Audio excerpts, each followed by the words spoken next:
Well, I signed up because I was asked or told to.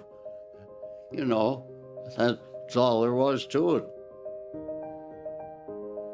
No, I can't be bothered sitting around moping on what might have been or what's going to be. You just take it as it comes.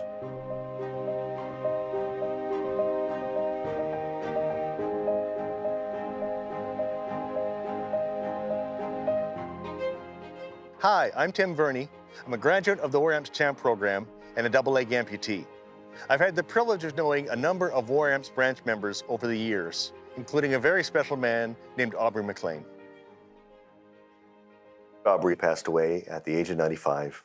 Years ago in an interview, Aubrey spoke about signing up in the Canadian Armed Forces at the age of 22. He had no idea what lay in store for him and that his life would take a bit of a turn. My name is Aubrey McLean, and maybe I can start by telling you where my association with the Army began. And it did begin at Mount Allison University, which is in Sackville, New Brunswick. At that time, there was sort of a compulsory COTC set up. That was Canadian Officers Training Corps. All the men in the university had to belong to the COTC, unless you had a good objection for health reasons or whatnot.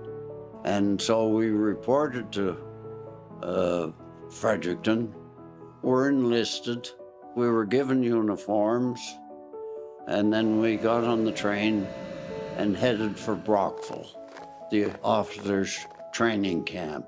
And we were declared glorious second lieutenants when we were finished there. And in the spring of '43, we got the notice that we were going overseas. Eventually, we landed in Belgium. From there, I was sent down to where the 18th Field Company of the 3rd Division was operating. Men of the Royal Canadian Engineers build a pontoon bridge to take armored vehicles over to the pocket. Working under extreme difficulties, they push the bridge across in record time. Under the watchful eyes of a Bren section, the bridge is completed. We were field engineers. What we considered our major function was building Bailey bridges. And we cleared an area to make sure there were no mines, because the infantry were coming down and they were going across a canal in boats, and our fellows helped them going across on the boats.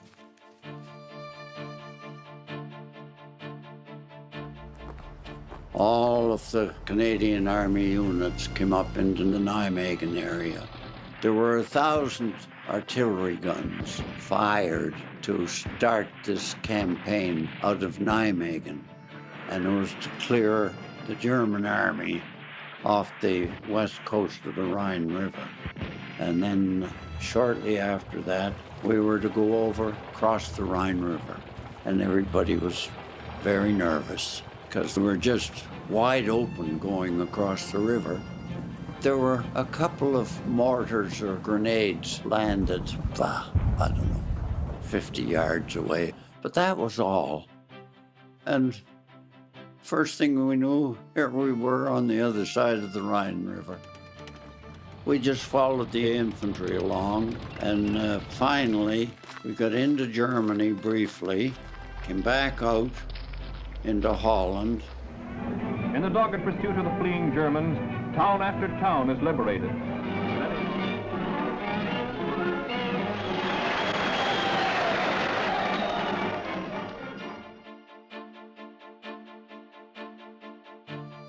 The infantry went ahead of us, and they crossed a canal, and so myself and a corporal from my platoon, we went down to see what was there in the way of a crossing.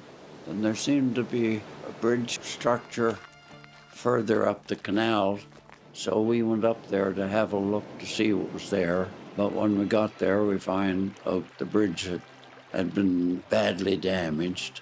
So we started back, and I stepped on the landmine, and that was it. That was the end of my Army venture. I went to Canadian Field Hospital, and when I woke up, the doctor was there, and he said we had to remove your leg. That was it. And the time came when I was on the way back to Canada on a hospital ship, and I went to the hospital in Halifax. Aubrey was actually fairly forthright about his experience in war and you know, living with an amputation. And again, it wasn't a big deal. It wasn't bravado. It was just fact of life. You just take it as it is. So I went back along with all the other fellows that we had started out with to finish our course at Mount A. And then I went to Nova Scotia Technical College and got a degree in mechanical engineering. And that was it. And I was on my own. That's the end of my story. Thankfully, that wasn't the end of Aubrey's story. He married, raised a family, carried on his career, and volunteered to help promote the war amps, including the CHAMP program and PLAYSAFE programs. He was National Director of the Nova Scotia branch. He also served as President and Treasurer. Yes, I became very much involved with the war amps after that. And at that time, we were quite a group. It was terrific. It's an organization started by veterans who were injured in the wars. They banded together to provide support and information to promote amputees, helping other amputees, and then realized they'd created something very wonderful that they benefited from, but other people could benefit from too. And so they said, you know what, we've learned a lot about being amputees, you know, and how to live a good life, and why don't we try to help civilians and kids? We had the feeling that we could look after ourselves. I think that was the general feeling amongst the amputees, that they could look after themselves, whereas the little ones, that's totally different. These are kids. We weren't kids. My name is Robin. I've been a part of the war amps since I was born. Aubrey was very dedicated to the war amps.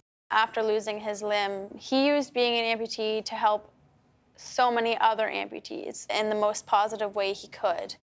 I think Aubrey was happiest when he was at the seminars with the champs. He just came in and chatted and was very down to earth, and he clearly had a soft spot for the champ kids. Aubrey was always so kind to us. He would talk to all of the families, all of the children. He was very interested in listening to what we had to say, and he was interested in what we were doing. I remember when I was just going soon into high school and I told him that I was nervous, and he said, "Oh, don't be nervous. I was nervous to go into the war, but look at me, I'm fine now." So it really puts everything into perspective. And I tell you, it is absolutely marvelous when you go to the champ seminars and to see those kids. It's a marvel if you can pick out the situation where there's a new kid and that's his first trip to a seminar. If he's from, you know, a small village where he's the only amputee in the whole place, and then all of a sudden, here he is at a seminar where there's 75 kids tearing around the place, all with arms and legs missing in one way or another. And it's just such a change comes over the kid. All of a sudden, he's tearing around, hooting and hollering. It's a marvelous experience. And those seminars mean so much to the parents, especially the new parents. When they go to a seminar, they're able to talk to the other parents and see all these little bundles of energy rushing around. makes all the difference in the world. It changes their lives. I can't imagine what they would do without the war amps.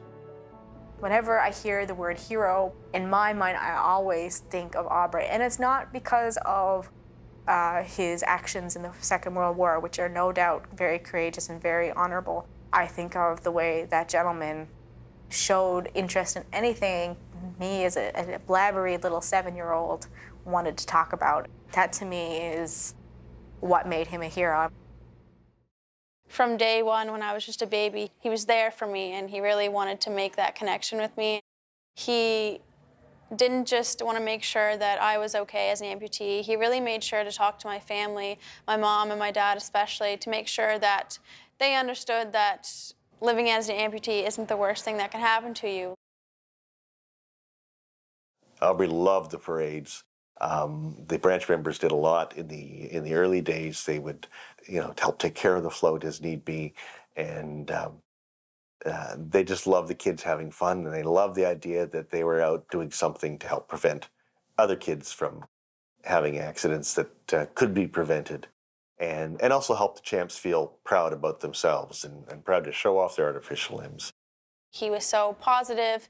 He never let his amputation set him back. He strived in everything that he did. So as an amputee myself, I definitely, if there's anyone I want to be like, it's definitely Aubrey.